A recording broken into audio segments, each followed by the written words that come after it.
పార్థాయ ప్రతిబోధితాం భగవతా నారాయణేన స్వయం వ్యాసేన గ్రథితాం పురాణమునినా మధ్యే మహాభారతం అద్వైతామృతవర్షిణీం భగవతీం అష్టాదశాధ్యాయినీం అంబా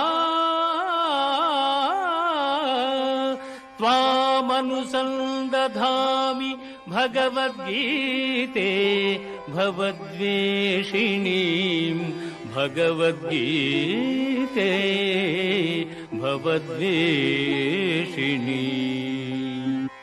భగవద్గీత మహాభారతము యొక్క సమగ్ర సారాంశము.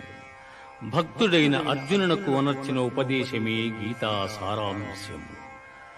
భారత యుద్ధము జరగరాదని సర్వవిధములా భగవానుడు ప్రయత్నించెను. కాని ఆ మహానుభావుని ప్రయత్నములు వ్యర్థములాయను. అటు పిమ్మట శ్రీకృష్ణుడు పార్థునకు సారథి అయి నిలిచెను.